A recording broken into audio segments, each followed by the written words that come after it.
देखिए सिंथेसिस में आज हम एडवर्ब या एडवर्बर फ्रेज में चलते हैं। सबसे पहले जानना जरूरी है कि एडवर्ब किसको कहते हैं। ठीक है, सामान्यतः हमको बताया जाता है कि एडवर्ब जो है वह किसी वर्ब की विशेषता बताता है ना। हिंदी में और इंग्लिश में दोनों में थोड़ा डिफर है। डिफर ये है कि हिंदी में हम बताते हैं क्रिया की विशेषता बताने वाले को क्रिया विशेषण कहते हैं। जो क्रिया की विशेषता बताए उसको हम क्या बोलते हैं, क्रिया विशेषण। लेकिन जो अंग्रेजी में इसको डिफाइन किया गया है, मॉडिफाई किया गया है, वह क्या कहा है, an adverb is a word which modify all parts of speech, all parts of speech except noun, pronoun and interjection. समझा नहीं? नाउन, प्रोनाउन और इंटरजेक्शन को छोड़ करके ऑल पार्ट्स ऑफ स्पीच की जो विशेषता बताए वही जो है एडवर्ब कहलाता है। यहां तक कि एडवर्ब अपनी भी विशेषता बताता है, एडवर्ब खुद की भी विशेषता बताता है। समझा नहीं? जैसे एक हम सेंटेंस लिखते हैं, जैसे राम रन्स, राम दौड़ता है, हिंदी इसका ही होगा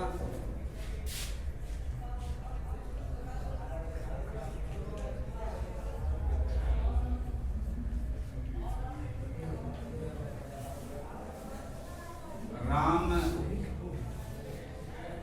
तेज दौड़ता है,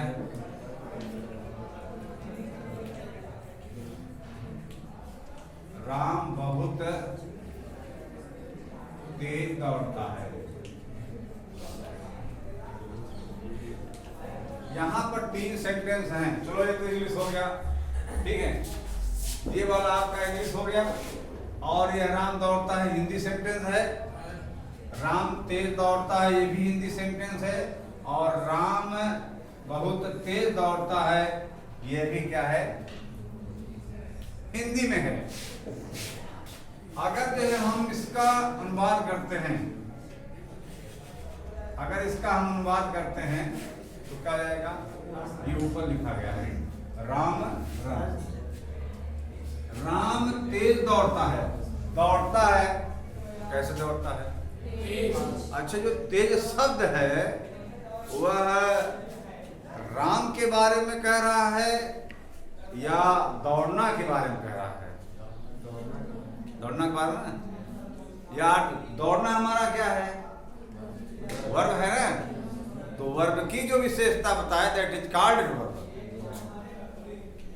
हमारा नहीं। तो यह तेज शब्द क्या हो गया, एडवर्ब हो गया। और नीचे थोड़ा राम दौड़ता है, यहां तक ठीक है। ये नया शब्द बहुत इसमें जुड़ गया है, नया जुड़ा है बहुत। अब राम तेज दौड़ता है, अगर सब काटते जाओगे तो राम दौड़ता है, राम दौड़ता है, राम दौड़ता है। जो एक्स्ट्रा वर्ड इसमें हमने प्रयोग किया है, अगर उनको काटोगे तो फिर यही आ जाएगा। इस दौड़ने की विशेषता एक बार थोड़ा तेज दौड़ा है, अब बहुत तेज दौड़ा है। तेज में भी क्या हो रहा है, बहुत। तो तेज शब्द आपका क्या हुआ, तेज शब्द आपका एडवर्ब है। अब बहुत क्या है, एडवर्ब की विशेषता बता रहा है। तो इसीलिए जो है एडवर्ब जो होता है वह अपने आप को भी नहीं छोड़ता, अपनी भी विशेषता बताता है। ठीक है, तो अब यहाँ पर जो है जो सेंटेंस हमारा था, हम मेन टॉपिक बने चलते हैं। एडवर्ब हो गया, एडवर्ब किसे कहते हैं, एडवर्बर फ्रेज। अब फ्रेज किसको कहते हैं, what is the mean of phrase, any define? कोई बताएगा कि फ्रेज किसे कहते हैं? नहीं। आपने क्लाज पढ़ा है? अच्छा, क्लाज किसको कहते हैं?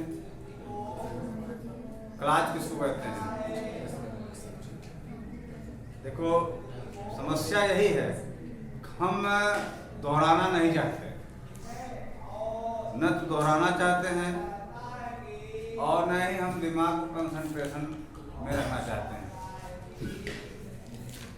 Phrase is part of sentence.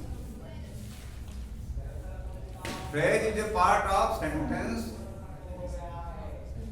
which has not its own subject and predicate.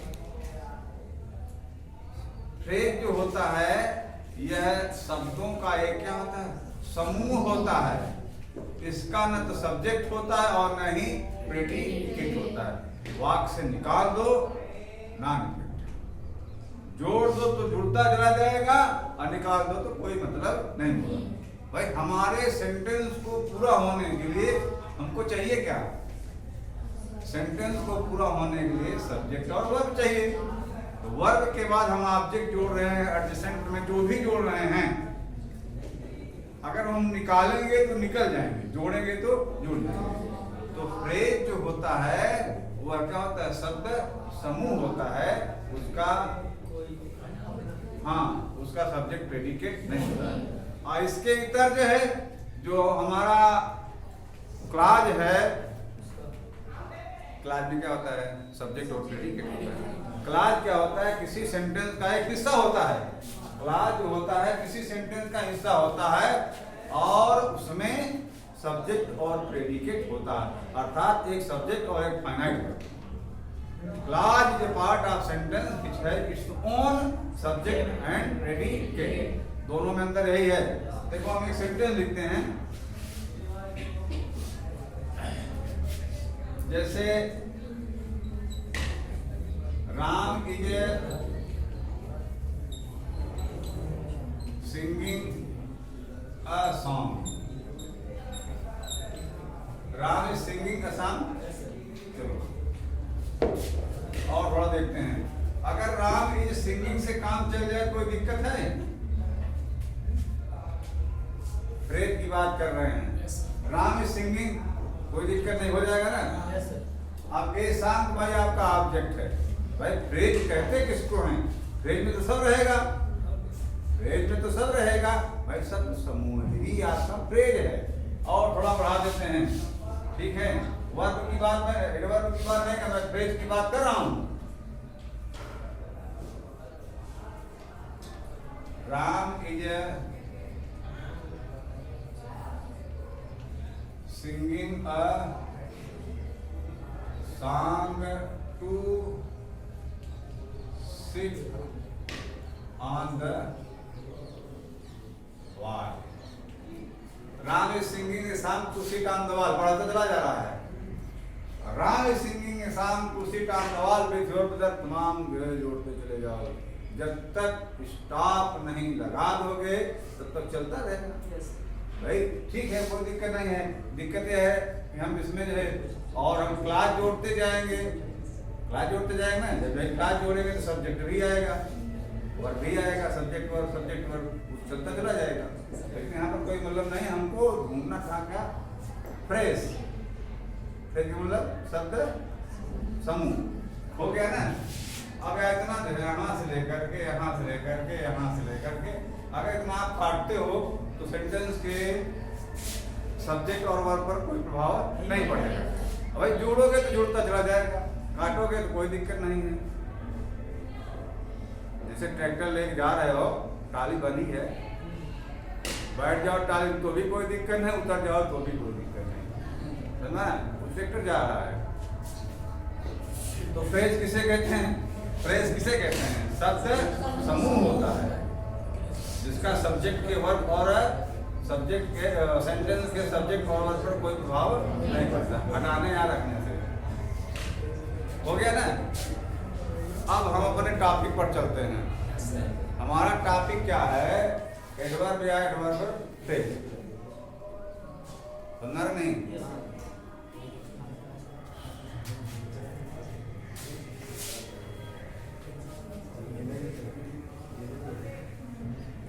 Adverb या एडवर्बल फ्रेज को जब हम जोड़ेंगे, जैसे हम दो सेंटेंस लिखते हैं, एक सेंटेंस हमारा है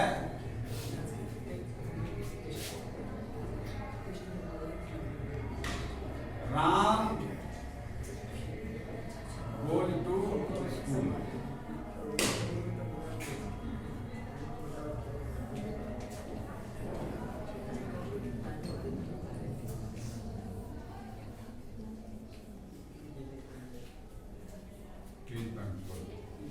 ध्यान दो, एडवर्ब जब हम बनाते हैं तो सामान्यतः उसमें यल वाई जोड़ देते हैं। ठीक, जैसे हम एडवर्ब बना रहे हैं, ये हमारे दो सेंटेंस हैं। जैसे ब्रेव है, BRAVE, ब्रेव माने क्या होता है? बहादुर। अब अगर हम BRAVELY, ब्रेवरी, बहादुरी से, तो एडजेक्टिव को हमने क्या बना दिया? एडवर्ब। तो सामान्यतः जब हम किसी शब्द को एडवर्ब के रूप में देखते हैं, बनाते हैं, या ऐसे कह लो सामान्यतः, भाई पूरी तरह नहीं है, सामान्यतः एडवर्ब के अंत में LY शब्द रहता है। या मान लो किसी को बनाना भी हुआ तो LY ही जोड़ते हैं। इसकी भी 3 डिग्री होती हैं, पॉजिटिव, कंपैरेटिव, सुपरलेटिव। ना नहीं, जैसे एडजेक्टिव का बनाते हो, इसकी भी 3 डिग्री होती है। आप ध्यान दीजिए, यहाँ पर 2 सेंटेंस लिखे गए हैं और दोनों ही सिंपल सेंटेंस हैं। दोनों सिंपल सेंटेंस को जोड़ करके हमको एक सिंपल सेंटेंस में बनाना है, और इसमें होना चाहिए सिंपल सेंटेंस। यानी दोनों सिंपल सेंटेंस को जोड़ करके एक सिंपल सेंटेंस बनाना है। कहने का मतलब एक सब्जेक्ट होनी चाहिए और एक वर्ब होनी चाहिए, कुछ ना कुछ हमको गायब करना है। अब देखिए, मेन हेडिंग आपका क्या है? एडवर्ब या एडवर्बल फ्रेज का प्रयोग करके। अब देखिए, Ram goes to school, Ram school जाता है, ही इज पंक्चुअल, वह नियमित है। बाबू ध्यान दो, सबसे ज्यादा जरूरी, हमने 100 बार कहा है कि अगर आप दोनों सेंटेंस को मिला करके अनुवाद कर लो तो सारी समस्या आपकी खत्म हो जाएगी। हमको यहाँ पर चिल्लाने की जरूरत नहीं, अनुवाद ही मेन है। दोनों सेंटेंस को मिलाकर एक बना दो, अनुवाद कर लो, बातें खत्म हो जाएगी। तो क्या हो जाएगा? अगर दोनों सेंटेंस मिलाते हो एक सेंटेंस बनता है, क्या बनता है? राम नियमित रूप से स्कूल जाता है। हो गया ना? अब जाने की विशेषता क्या है? नियमित है भाई, नियम पंक्चुअल है, ही इज पंक्चुअल। अब इसको बना लो किसमें? पंक्चुअली कर लो, बातें खत्म हो जाएगा।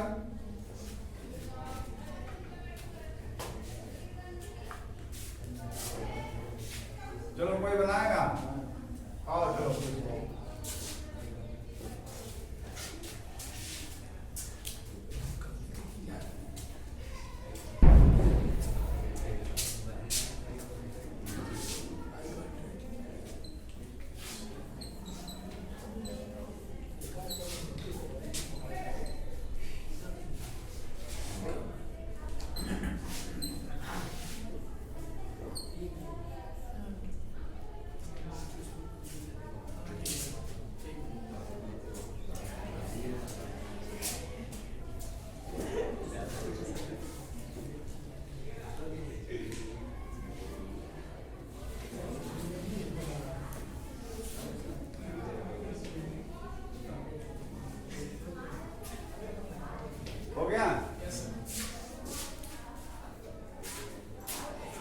अब देखिए हो गया ना, जहां पर ये पंक्चुअली शब्द क्या है आपका? एडवर्ब है। ठीक भाई, एक ही है, अगर ज्यादा हो जाता तो एडवर्ब फेल हो जाता ना। एक सेंटेंस बोलिए।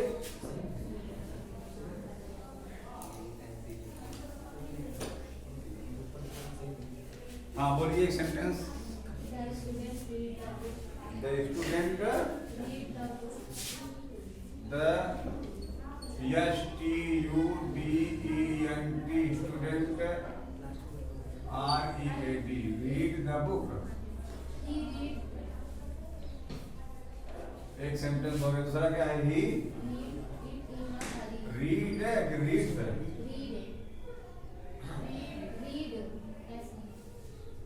रीड पढ़ा। ईट इन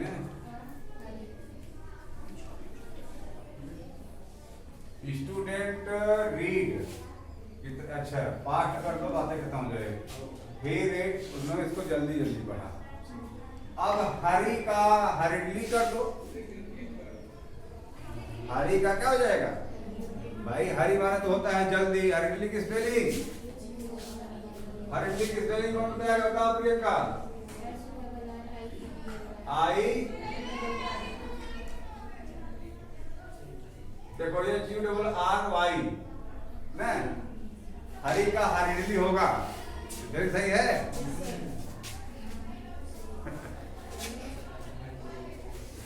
आप देखिए जब इसका हम सिंथेसिस करेंगे तो क्या हो जाएगा?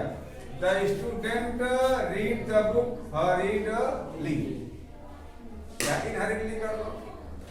ठीक है, तो क्या हो जाएगा? कोई करेगा क्या? स्टूडेंट